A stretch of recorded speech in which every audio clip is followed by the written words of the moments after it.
ও দাদা, ওই দিকে কি যাচ্ছেন? এই দিকে আসুন। আমার তাড়া আছে দাদা, আপনি আগে ভিড় ভাগা করুন। আমি ওই দোকানে থেকে নিয়ে যাচ্ছি। নেহাত বইয়ের আবদার জিলিপি খাবে, নইলে এই ভিড়ের মধ্যে কে আসবে? বলুন দাদা, কত জিলিপি দেব?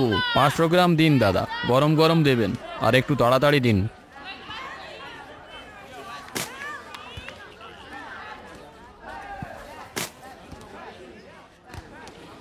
এই নিন দাদা।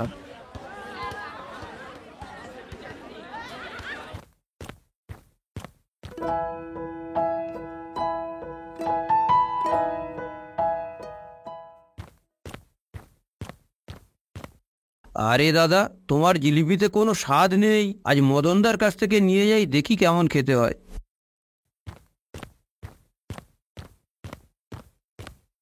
এই মদন বেটা মনে হয় এ জন্মে আমার পিছু ছাড়বে না। আমার ব্যবসা লাটে তুলে তবে ও শান্তি পাবে।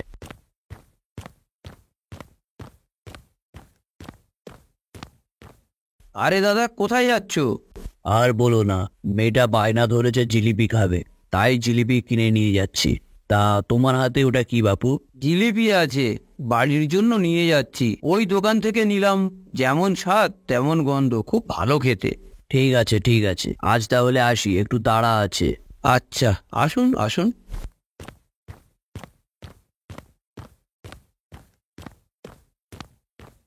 আজ তো আমার দোকানে মাছি উঠছে, কি করা যায়? সব খদ্দের মদনের দোকানে। কাল যা একটু আধটু বিক্রি হয়েছিল, আজ তো পকেট একেবারে গড়ের মাঠ। লালটুদা, বাড়ি যাবে কখন? তোমার বিক্রি হয়ে গেছে, তুমি যাও, আনন্দ করো, মজা করো। আমার তো কিছু বিক্রি হয়নি, আমি বসে বসে মাছি মারি। লালটুদা, এটা ব্যবসা, কার কখন বিক্রি হবে কে বলতে পারে? ব্যবসায় লাভও আছে, আবার লোকসানও আছে। এইসব নিয়ে এত ভেবো না। তুই বেটা সব বিক্রি হয়ে গেছে, তাই কত বাতেলা। আমার কিছু একটা ভাবতে হবে, এভাবে তো আর চলতে দেওয়া যায় না। কই গো বউ, কোথায় গো? চায়ের কৌটের ভিতর, আবার কোথায় থাকবো?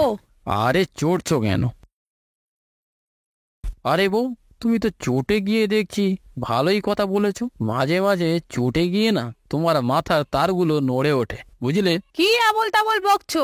ডাকছিলে কেন বলো? ওসব কথা থাক, ঝটপট এক বালতি চা বানাও দেখি। কি? এক বালতি? তা নিয়ে তুমি কি করবে? আরে ওসব পরে বলবো, আগে বানাও।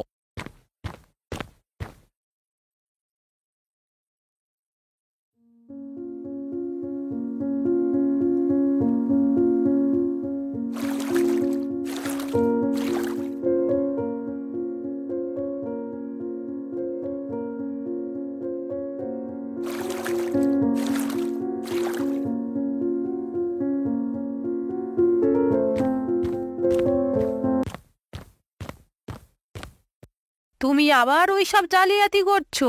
ধরা পড়লে রক্ষা থাকবে না, এমনটি আর করো না। এই দেখো, বেশি প্যান প্যান করো না, চুপ করো। আগের বারে তো জলে পড়েছিল, তাই বলে রং উঠেছিল। এবারে তো আর জলে পড়ার ব্যাপার নেই, সোজা পেটের মধ্যে চালান হবে, তাই ধরা পড়ারও কোনো ভয় নেই।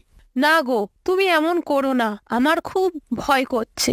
কোথা থেকে কি হয়ে যাবে কেউ বলতে পারবে না। তুমি কানের ধারে বেশি বকো না, এখান থেকে যাও।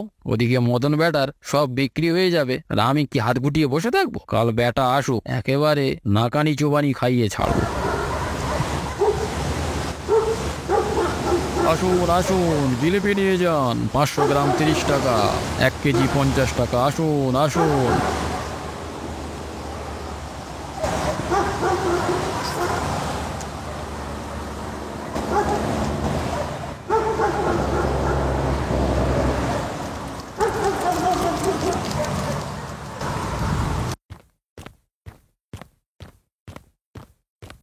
কি ভাইয়া, আজ কি লোকসানটা তোমার হলো নাকি?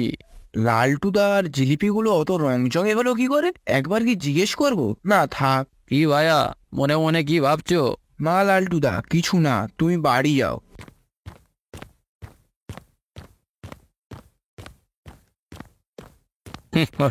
বুদ্ধি থাকলে সব হয়।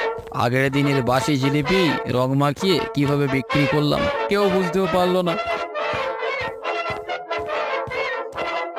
বেটা মদন, আজ কেমন জব্দ করলাম তোকে। এবার কয়েকটা দিন বাড়িতে বিশ্রাম করব। যাই বাবা, তাড়াতাড়ি পা চালিয়ে যাই।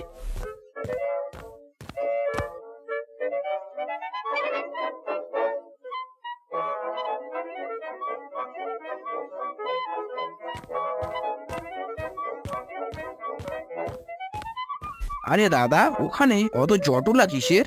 আরে বলো না, কালকে লালটুর দোকান থেকে যতগুলো লোক জিলিপি কিনে নিয়ে গেছে সকলে অসুস্থ হয়ে পড়েছে। আর আজ তো একজন সকালে জিলিপি খেয়ে বাজারে আসতে গিয়েই হঠাৎ অসুস্থ হয়ে পড়লো।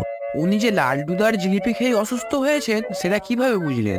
আরে কাল গোপালদার নিজে কানে শুনেছে, লালটু বলছিল বাসি জিলিপির রং করে বিক্রি করেছে তোমাকে টেক্কা দেওয়ার জন্য। লালটুদা আমাকে টক্কর দেবে বলে সাধারণ মানুষগুলোর কথা একবারও ভাবলো না। আজ আর লালটুর রক্ষে নেই, লোকজন যা খেপে আছে ওর সব শেষ।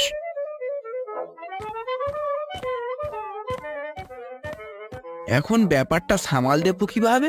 বাজারের লোকজন যা খেপে গেছে আজ, মনে হয় আর রক্ষে নেই। আরে দাদা, শুনুন শুনুন। এই লালটু, আজ তোর একদিন কি আমার একদিন, তুই বাইরে বার হ। ব্যবসায় টেক্কা দিবি ভালো কথা, তাহলে তুই পাবলিককে কেন অসুস্থ করার খাবার খাওয়াবি? আরে দাদা থামুন থামুন, এত চেঁচেমেচি করে কি হবে? মদন, তুমি চুপ করো, ওকে আজ দেখেই ছাড়বো। আমি কাল তোমায় বলেছিলাম এই সব চালাকি মেরো না, হিতে বিপরীত হয়ে যাবে। এখন সামলাও, কি হবে এবার? আরে আমি কি জানতাম লোকজন অসুস্থ হয়ে যাবে? আমি বুঝতে পারিনি। আমি তো শুধুমাত্র মদনকে টেক্কা দিতে চেয়েছিলাম। এখন কি হবে?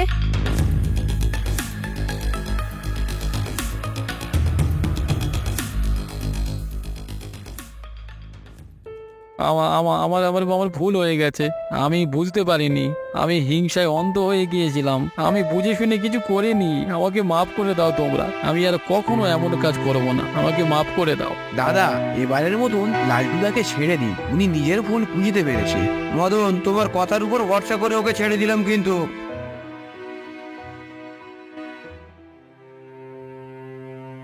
লালটুদা, তুমি শুধুমাত্র আমার উপরে হিংসা করে এমনটা করলে? আমি ভাবতে পারি হিংসা মানুষকে কখনো বড় হতে সাহায্য করে না। আমার ভুল হয়ে গেছে ভাই, মাফ করো। আর কখনো এমন হবে না।